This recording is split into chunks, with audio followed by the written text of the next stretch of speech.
Hi there, the Spanish Grammar Guy here on Focus 15 to help you with your Spanish grammar.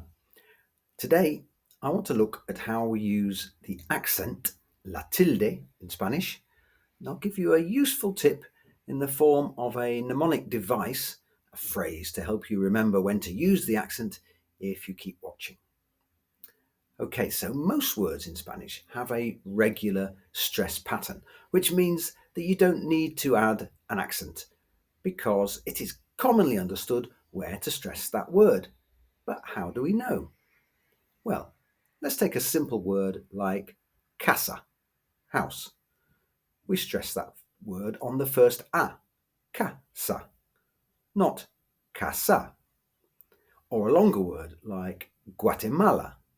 We stress that on the second a, Guatemala.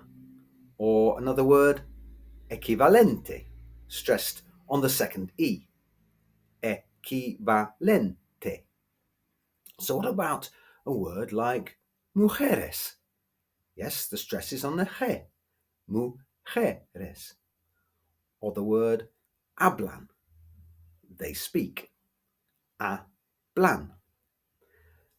So what we notice about these words is that the stress always falls on the second to last penultimate syllable, and there's no need for an accent.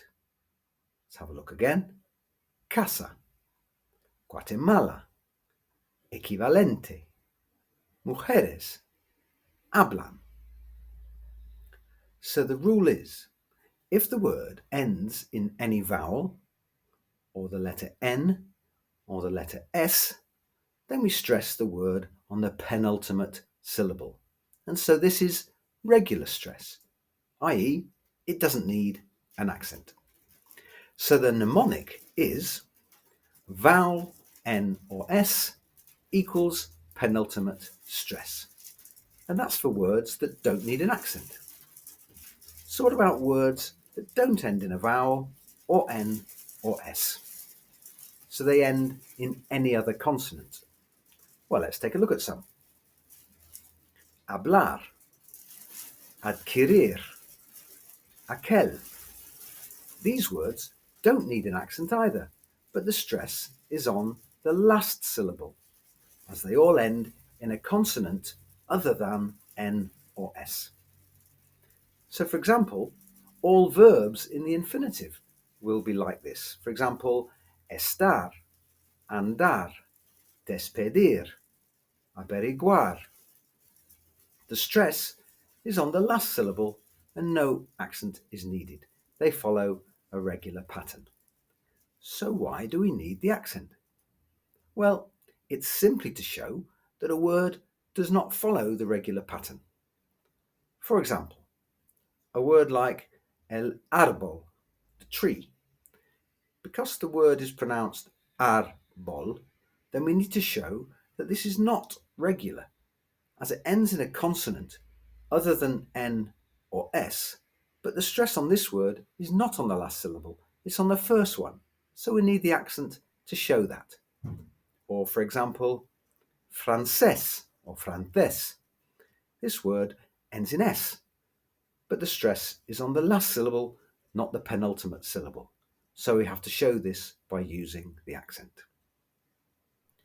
So the accent is just there to tell us that the pronunciation of the word is not regular. It doesn't follow the regular pattern. Let's have a look at another example. If we take a word from the imperfect tense in Spanish, for example, have a look at this word. How do we pronounce that word?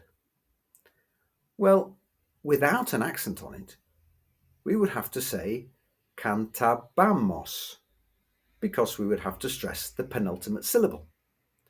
But the word is actually pronounced cantabamos, and so we need to add the accent to show this. So it becomes like this, with the accent cantábamos, roughly translated as we were singing. There are other rules for accentuation in Spanish.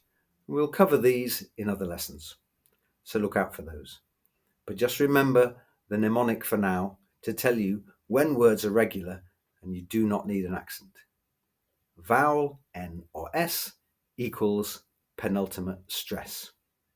And this way you'll know when to use the accent or not. That's it for now. Please subscribe to Focus 15 with the Spanish Grammar Guy if you want more Spanish grammar tips, and see you soon. Thanks for watching.